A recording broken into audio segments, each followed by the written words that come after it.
Halo semua, perkenalkan kami dari kelompok 1, mata kuliah Ekonomi Publik kelas C9. Di sini kami akan memaparkan materi mengenai konsep ekonomi publik, peran pemerintah, dan fungsi negara. Baik, sebelum beranjak ke materi, adapun anggota dari kelompok 1, yaitu yang pertama ada Timotius Joachim dengan absen 01, Igusti Ayuari Chandra Dewi dengan absen 02, Niputu Putriasih dengan absen 03, Angelica Cinta Aprilia dengan absen 04. Selanjutnya ada saya sendiri, Nimaderina Karnila dengan absen 05, Uli Arta dengan absen 06, dan Yulia Wahyu Handini dengan absen 07. Baik, untuk materi pertama akan dibawakan oleh saya sendiri, yaitu mengenai konsep ekonomi publik. Ekonomi publik diartikan sebagai ilmu yang mempelajari tentang peranan pemerintah atau negara dalam kehidupan ekonomi. Namun karena yang ditelaah lebih menjurus kepada keuangan negara, maka pada sejak tahun 1970-an lebih banyak disebut sebagai ilmu keuangan negara. Disebut ilmu keuangan negara karena pada intinya mempelajari atau menelaah tentang pengeluaran dan penerimaan negara. Sebagai suatu ilmu berarti suatu studi dan penjelasan yang didasarkan pada metode dan sistematika tertentu. Dalam kaitan ini, metode yang digunakan adalah metode sintesis dan analisis global dan spesial, general, serta metode makroanalisis dan mikroanalisis. Teori keuangan negara sebagaimana dinyatakan membahas badan-badan hukum publik yang telah dianugerahi hak-hak hukum publik dan mampu serta dalam proses ekonomi untuk memenuhi kebutuhan daripada badan swasta dan perseorangan. Sebagian bagian dari ilmu ekonomi, ilmu keuangan termasuk ilmu sosial yang tidak murni dan secara khusus membahas masalah keuangan dari sektor pemerintah, antara lain ada penerimaan pemerintah, pengeluaran pemerintah, hutang dan pinjaman pemerintah, kebijakan fiskal dan moneter, dan lainnya. Menurut Volo tahun 1956 dan Ilyas tahun 1989, ilmu keuangan negara berhubungan erat dengan 4 tujuan utama dari pemerintah, yaitu menentukan tingkat dan cara pengeluaran pemerintah, penerimaan dari pajak, pinjaman pemerintah, dan mengelola hutang pemerintah. Tujuan utama ilmu negara adalah menentukan alokasi reses serta mengetahui pengaruh dari penempatan tersebut terhadap keperluan individu maupun keperluan masyarakat serta pemerintah. Baik, sekarang saya akan memaparkan materi menurut Newman dalam Ilyas pada tahun 1989. Terdapat dua hal pokok yang merupakan konsep ilmu keuangan negara. Yang pertama adalah ruang lingkup dan tujuan pemerintah. Dalam hal ini, diadakan penyesuaian batasan antara sektor pemerintah dan sektor swasta di dalam kegiatan ekonomi, utamanya dalam menentukan bagaimana kemampuan dari kegiatan pemerintah yang beraneka ragam mungkin akan mempengaruhi tingkat pendapatan dan kesempatan kerja, efisiensi dari alokasi sumber daya, dan juga pertumbuhan serta perkembangan ekonomi di sektor swasta. Yang kedua adalah pembahasan dengan perumusan ilmu keuangan negara non-moneter. Misalnya, suatu penjelasan mungkin kedengarannya aneh, di mana kata keuangan pasti ada kaitannya dengan moneter. Sehingga dalam hal ini akan mampu untuk menganalisis mengenai pengumpulan pajak, transfer payment, serta pengeluaran lain guna membiayai bidang yang produktif. Slide selanjutnya adalah definisi ilmu keuangan negara menurut beberapa pakar. Yang pertama, terdapat Carl C. Palm. Menurut beliau, ilmu ekonomi yang mempelajari tentang penggunaan dana untuk pemerintah guna memenuhi pembayaran kegiatan yang dilakukan oleh pemerintah. Yang kedua, menurut R.A. Musgrave, yaitu ilmu yang mempelajari tentang masalah yang luas dan kompleks yang berkaitan dengan pemasukan dan pengeluaran pemerintah.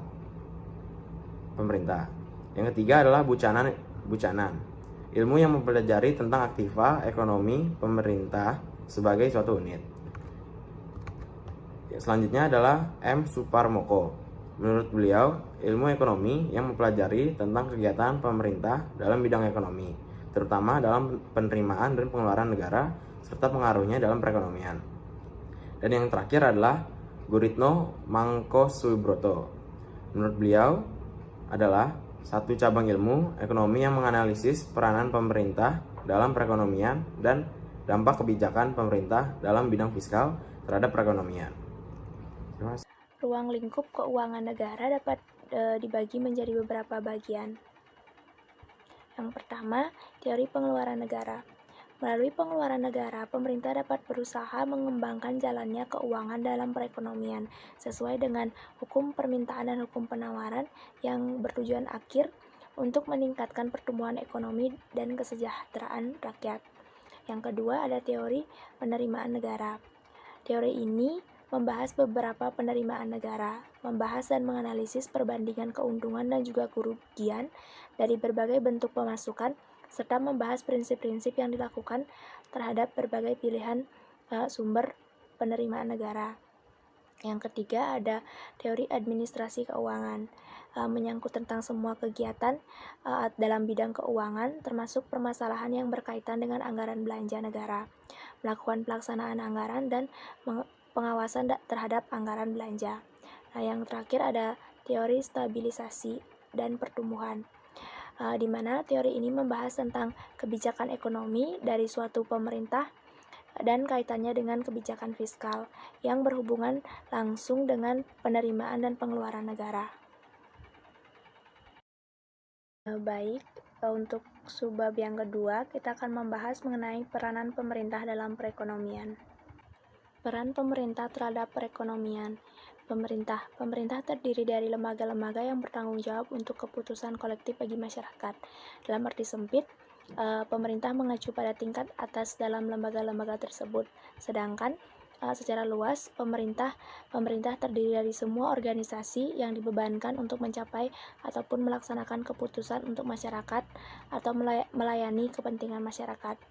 Sehingga dikatakan jika pengertian dari pemerintah adalah badan-badan untuk menyelesaikan masalah dalam arena politik melalui sebuah keputusan ataupun kebijakan yang kemudian harus diterapkan untuk melayani masyarakat ataupun melayani kepentingan masyarakat.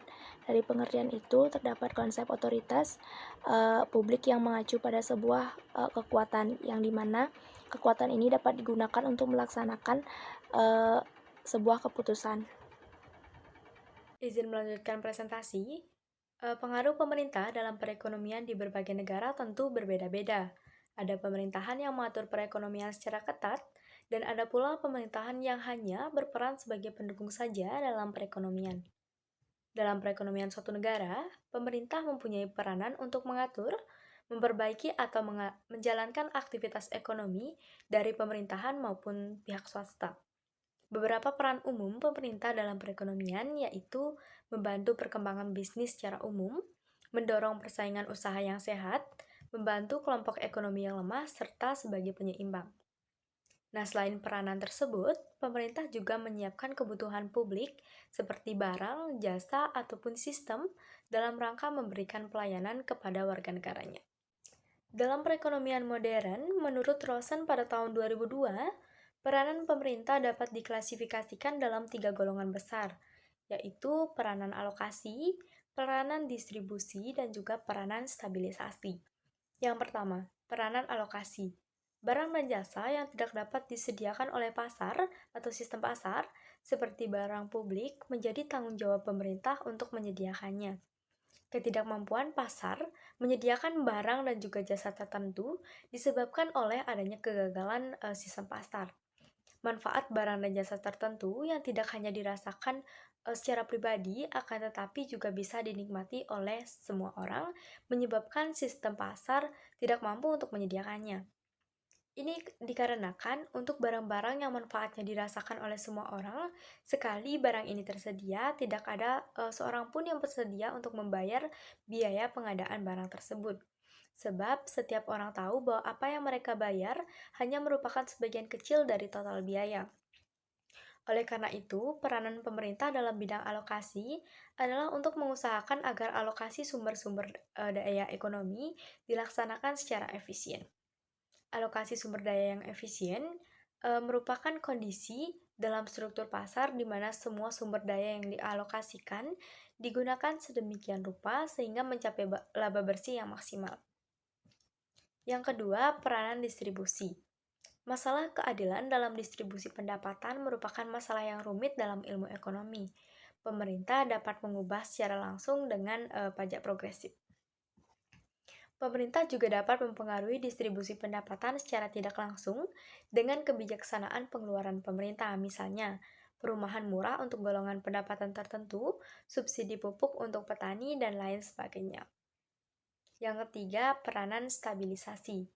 Campur tangan pemerintah sangat diperlukan dalam perekonomian, sebab jika perekonomian sepenuhnya diserahkan kepada pihak swasta, perekonomian akan sangat peka terhadap goncangan keadaan, yang kemudian akan menimbulkan pengangguran dan inflasi. Misalnya, tanpa campur tangan pemerintah, turunnya permintaan terhadap mobil akan menyebabkan perusahaan mengurangi karyawannya, sehingga akan menimbulkan pengangguran. Nah, dengan bertambahnya pengangguran akan mengganggu stabilitas ekonomi.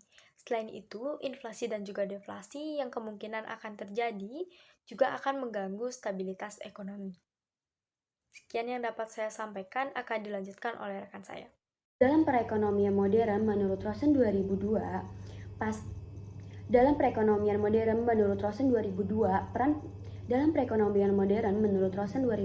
peran pemerintah dapat diklasifikasikan dalam beberapa golongan besar, yaitu yang pertama ada alokasi sumber daya. Dalam peranan ini mencakup soal penentuan ukuran absolut dan relatif pemerintah dalam perekonomian dan penyediaan barang publik. Yang kedua, ada peranan regulator. Hal ini mencakup undang-undang dan tata tertib yang dibutuhkan masyarakat, termasuk undang-undang yang mengatur dunia bisnis. Yang ketiga yaitu ada peran kesejahteraan. Peran ini mencakup kebijakan yang mendorong penerapan sosial di negara yang bersangkutan seperti perpajakan. Dan yang terakhir yaitu ada peran mengelola ekonomi. Dalam peran ini, pemerintah memfasilitasi stabilitas umum dan kemakmuran ekonomi melalui kebijakan yang didesain untuk mendukung pertumbuhan ekonomi. Selanjutnya yaitu fungsi negara. Dalam buku Modern State, mengemukakan bahwa fungsi negara adalah ditinjau dari segi intern, artinya dilihat dalam kebutuhan negara itu sendiri. Di dalam buku tersebut, ia mengatakan fungsi negara dilihat dalam kepentingan intern yang mencangkup yang pertama ada memelihara ketertiban dan menghormati kepribadian warga negara yang merupakan tugas secara positif maupun negatif. Yang kedua ada perlindungan. Fungsi ini perlu diperluas untuk perkembangan, yaitu development, dan konservasi, yaitu conservation. Akan melanjutkan presentasi selanjutnya, yaitu fungsi negara menurut pendapat MacIver yang dapat dibaca dari salah satu bukunya, yaitu Web of Government. Dalam buku ini, MacIver mengemukakan fungsi negara dari segi transformasi atau transformation function of government. Dari segi transformasi tersebut terdapat 3 fungsi. Fungsi negaranya sendiri yaitu mencakup fungsi kebudayaan atau culture function, fungsi kesejahteraan umum atau public welfare function, dan terakhir ada fungsi ekonomi atau economic function. Lalu saya akan menjelaskan fungsi kebudayaan atau cultural function adalah fungsi cultural atau kebudayaan yang sesungguhnya terletak pada aktivitas individu.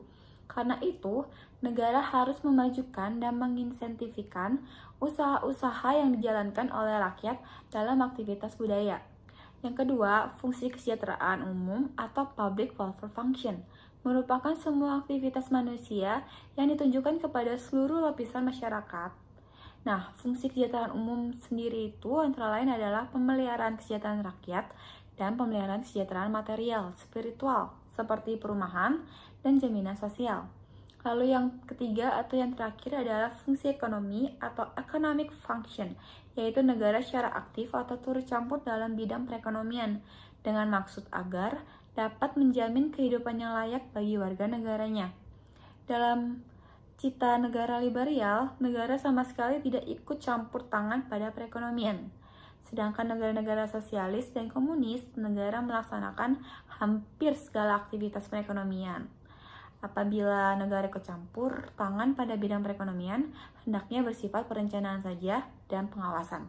Kita akan melanjutkan presentasi selanjutnya, yaitu fungsi negara menurut pendapat MacIver, yang dapat dibaca dari salah satu bukunya, yaitu Web of Government.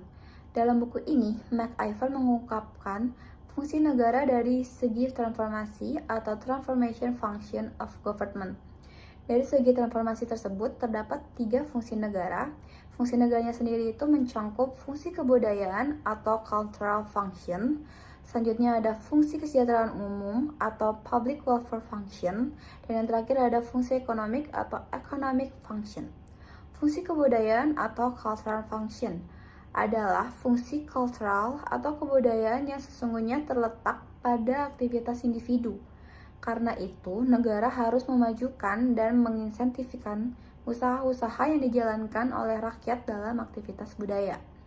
Yang kedua yaitu fungsi kesejahteraan umum atau public welfare function, merupakan semua aktivitas manusia yang ditujukan kepada seluruh lapisan masyarakat. Fungsi kesejahteraan umum sendiri itu antara lain ada pemeliharaan kesejahteraan rakyat dan pemeliharaan kesejahteraan material spiritual, seperti perumahan dan jaminan sosial. Lalu yang ketiga, yang terakhir adalah fungsi ekonomik atau economic function, yaitu negara secara aktif turut campur dalam bidang perekonomian dengan maksud agar dapat menjamin kehidupan yang layak bagi warga negaranya. Dalam cita-cita negara liberal, negara sama sekali tidak ikut campur tangan pada perekonomian. Sedangkan negara-negara sosialis dan komunis, negara melakukan hampir segala aktivitas perekonomian. Apabila negara ikut campur tangan pada bidang perekonomian, hendaknya bersifat perencanaan saja dan pengawasan. Slide selanjutnya atau slide terakhir yang akan saya jelaskan, yaitu tentang kerangka tugas negara pemerintah untuk melaksanakan tujuan negara sebagai organisasi kekuasaan. Menurut Wolfgang Friedman, ia menyebutkan 4 fungsi negara, yaitu yang pertama, sebagai provider. Negara bertanggung jawab dan menjamin suatu standar minimum kehidupan secara keseluruhan dan memberikan jaminan sosial lainnya. Yang kedua, sebagai regulator, yaitu negara membentuk aturan hukum dalam kehidupan bernegara. Yang ketiga, sebagai entrepreneur. Negara menjalankan sektor ekonomi melalui badan usaha milik negara atau daerah seperti BUMN atau BUMD, dan mengusahakan kondisi kondusif untuk berkembangnya dunia usaha. Yang keempat, yang terakhir, sebagai umpire. Negara menetapkan standar-standar yang adil bagi pihak yang bergerak di sektor ekonomi, terutama antara sektor swasta atau antar bidang-bidang usaha yang tertentu. Baik, untuk materi yang akan saya jelaskan sekarang ini merupakan materi yang masih terkait dengan fungsi negara, atau lebih tepatnya tentang teori-teori fungsi negara. Teori fungsi negara berkaitan dengan hal penyelenggaraan kesejahteraan dan usaha perekonomian selaras dengan adanya perkembangan konsep welfare state. Ada 8 teori mengenai fungsi negara, yaitu pertama, anarkisme. Menurut paham ini, negara tidak perlu ada. Manusia pada hakikatnya adalah baik dan berbudi, dan justru rusak budi pekertinya bila ada pengaturan memaksa yang diterapkan oleh negara. Paham anarkis menyangkal adanya fungsi negara. Jikapun ada, maksud sebenarnya fungsi itu diserahkan untuk melaksanakan melalui bentuk-bentuk sukarela tanpa menerapkan adanya unsur paksaan seperti oleh negara. Yang kedua yaitu teori individualisme atau liberalisme. Dalam paham ini, fungsi negara haruslah ditunjukkan untuk pemenuhan atau pencapaian kepentingan individu. Ini berarti fungsi negara cukup dibatasi untuk memelihara ketertiban dan keamanan saja, tidak perlu ada campur tangan negara dalam hal lainnya. Untuk teori yang ketiga yaitu sosialisme. Menurut teori ini, fungsi negara adalah mengatur perimbangan agar anggota masyarakat memperoleh kesempatan yang sama dalam memperjuangkan hidup secara layak. Teori sosialisme menghendaki campur tangan negara seluas-luasnya, terutama dalam bidang perekonomian. Negara yang menganut paham sosialisme, sarana-sarana produksi vitalnya dikelola oleh negara. Namun, industri menengah ke bawah boleh dikelola oleh individu atau kelompok dalam masyarakat. Yang keempat yaitu komunisme. Teori ini hampir sama dengan sosialisme, yaitu menghendaki penguasaan sarana-sarana produksi yang vital oleh negara.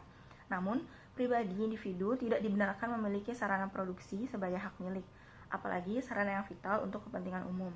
Selain itu, bedanya adalah bahwa komunis menganggap negara diperlukan untuk mengendalikan perjuangan kelas dan menghapus perbedaan kelas. Jika ini sudah tercapai, maka fungsi negara tidak diperlukan lagi. Nah, yang kelima yaitu teori sindikalisme. Teori ini hampir sama dengan anarkisme yang menghendaki berkurangnya campur tangan negara. Hanya saja di sini, fungsi negara itu agar diserahkan kepada serikat-serikat pekerja. Lalu yang keenam yaitu Guild Socialism. Paham ini berkembang di Inggris awal abad ke-20. Paham ini menyatakan bahwa badan-badan koperasi umum akan mengambil alih penyelenggaraan fungsi negara di bidang kesejahteraan. Lalu yang ketujuh yaitu fasisme. Teori ini menganalogikan negara sebagai makhluk hidup yang mempunyai political will sendiri, lepas dan terpisah dari kehendak atau aspirasi rakyatnya. Fasisme tidak mengenal batas bagi pelaksanaan fungsi negara. Negara dan pemerintah seperti organ pelaksana kekuasaan negara berhak melakukan apa saja, serta mencampuri berbagai hal dan urusan di lingkungan masyarakat. Untuk materi selanjutnya, yang sekaligus menjadi materi terakhir, saya akan jelaskan terkait fungsi negara secara umum. Fungsi negara secara umum itu sendiri ada 4. Yang pertama yaitu fungsi melaksanakan ketertiban dan keamanan. Yang kedua yaitu fungsi meraih kemakmuran dan kesejahteraan. Yang ketiga, fungsi pertahanan, dan yang keempat, fungsi menegakkan keadilan. Terkait fungsi yang pertama, yaitu fungsi melaksanakan ketertiban dan keamanan, negara wajib mengatur ketertiban masyarakat supaya tercipta kondisi yang stabil dan juga mencegah bentrokan-bentrokan yang terjadi dalam masyarakat. Dengan terciptanya ketertiban, segala kegiatan yang akan dilakukan oleh warga negara dapat dilaksanakan. Untuk fungsi yang kedua, yaitu kemakmuran dan kesejahteraan, negara berfungsi mengadakan kemakmuran dan kesejahteraan rakyatnya. Nah, untuk dapat mewujudkan kemakmuran dan kesejahteraan, negara harus bisa menciptakan sistem perekonomian yang baik dan juga pembangunan yang makmur di segala bidang. Untuk fungsi yang ketiga, yaitu pertahanan, fungsi pertahanan ini menjadi salah satu fungsi negara yang penting, karena hal ini berkaitan dengan kelangsungan hidup bangsa dan negara yang bersangkutan. Dengan adanya fungsi ini, negara dapat mengantisipasi bila ada serangan dari negara lain. Untuk menjalankan fungsi ini, dibutuhkan personil militer yang kuat. Nah, untuk fungsi yang terakhir yaitu menegakkan keadilan. Negara memiliki fungsi untuk menegakkan keadilan bagi seluruh warganya meliputi seluruh aspek kehidupan melalui badan-badan peradilan di bidang politik, ekonomi, sosial budaya, pertahanan, keamanan, dan lain-lain. Sekian presentasi dari kelompok kami. Mohon maaf bila ada kekurangan dan salah kata. Kami ucapkan terima kasih.